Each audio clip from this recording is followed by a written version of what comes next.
Donc bonjour à tous, on se retrouve pour un petit exercice entre les équations fonctionnelles et l'arithmétique. L'énoncé c'est le suivant. Donc il s'agit de trouver toutes les fonctions des entiers strictement positifs dans les entiers strictement positifs et qui vérifie en fait pas une égalité fonctionnelle mais plutôt une condition de divisibilité. C'est-à-dire que f de 1 plus f de 2 jusqu'à f de n, ce nombre-là est toujours un diviseur de la somme 1 plus 2 plus 3 jusqu'à n. Donc je vous conseille de chercher un petit peu, c'est un exercice qui est posé de façon assez atypique pour une équation euh, fonctionnelle. Et sinon je vais vous donner une petite indication.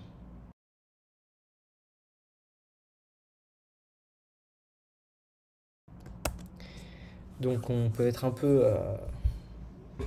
peu déstabilisé par l'équation au début parce que les techniques habituelles ne marchent pas. Enfin, en tout cas, c'est pas clair que les substitutions nous mènent nulle part. Mais on va utiliser le fait que l'équation fonctionnelle soit sur les entiers pour utiliser un outil qui est très adapté à ce genre de situation, c'est-à-dire que on va essayer de faire une récurrence. Et donc du coup, qu'est-ce qu'on peut dire pour les petites valeurs de n? Et après, on peut montrer que la conjecture qu'on peut faire sur les petites valeurs de n sera vraie pour tous les entiers n par récurrence.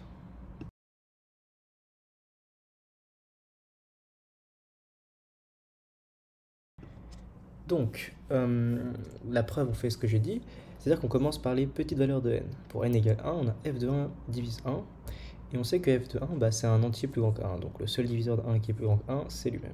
Donc f de 1 égale 1. Ok, qu'est-ce qui se passe? Pour n égale 2, on a f de 1 plus f de 2, donc 1 plus f de 2, qui divise 1 plus 2, donc 3.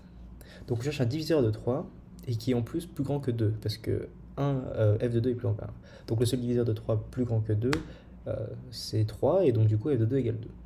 Bon, on peut faire la même chose pour n égale 3, et on va se rendre compte que f de 3 c'est égal à 3, et donc on fait la conjecture suivante, que pour tout n, f de n égale n. Donc comme je l'ai dit dans l'indication, on va utiliser une récurrence pour montrer cette conjecture. Donc qu'est-ce que ça veut dire?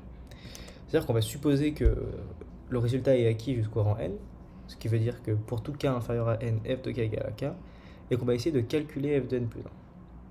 Donc naturellement, on va appliquer l'hypothèse de l'énoncé à n plus 1, et ça nous donne que la somme de tous les fk jusqu'à n plus 1 divise la somme de 1, 2 jusqu'à n plus 1. Par hypothèse de récurrence, on sait que f de k pour k plus petit que n est égal à k, et donc du coup on peut remplacer les premiers f de k par k. Donc là on a des sommes de 1 jusqu'à n, et ça c'est ce qu'on appelle des nombres triangulaires. Donc on a une formule pour calculer ces sommes-là, dont une jolie preuve est due à Gauss, et que vous connaissez probablement, qui est que la somme de 1 plus 2 jusqu'à n vaut n fois n plus 1 sur 2. Donc si on réécrit ce qu'on a écrit, on a que f de n plus 1 plus n fois n plus 1 sur 2 divise n plus 1 fois n plus 2 sur 2. Et n plus 1 fois n plus 2 sur 2, en fait on peut sortir le 2 et ça nous fait n fois n plus 1 sur 2 plus n plus 1. Donc on a cette divisibilité là, et on voudrait en déduire que f de n plus 1 c'est n plus 1.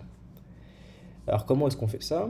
Bon, bah l'idée c'est que quand vous regardez n fois n plus 1 sur 2 plus n plus 1, bah vous avez un grand terme, donc n fois n plus 1 sur 2, parce que c'est un terme en carré, en n au carré, et l'autre il est beaucoup le petit n plus 1.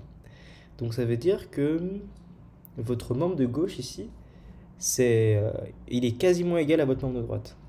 Parce que la différence que vous avez entre les deux, elle est de l'ordre de n. Et donc si vous avez une divisibilité et que vous êtes très très proche, bah vous êtes forcément égaux. Donc c'est ça qu'on va essayer d'écrire. Qu'est-ce que ça veut dire? En fait on remarque que si n est plus grand que 3, alors n fois n plus 1 sur 2, c'est plus n plus 1, c'est strictement inférieur à n fois n plus 1. Bon, bah ça veut simplement dire que n est plus grand que 3. Et donc qu'est-ce que ça veut dire? Ça veut dire que le membre de gauche ici, il est plus grand que la moitié du membre de droite. Donc le membre de gauche divise le membre de droite, et il est plus grand que la moitié. Sauf que si vous avez un diviseur, bon bah soit il est égal à vous-même, soit il est au moins plus petit que la moitié de vous. Et donc s'il peut pas, s'il est plus grand que la moitié et qu'il vous divise, ça veut dire que en fait c'était vous depuis le départ. Donc ça nous dit quoi? Ça nous dit que en fait f de n, enfin que les deux membres, enfin les membres de gauche et de droite sont égaux.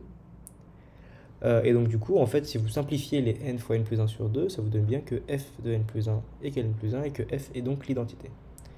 Réciproquement, l'identité est bien une solution, parce que la condition pour l'identité s'écrit juste somme des entiers jusqu'à n divise somme des entiers jusqu'à n.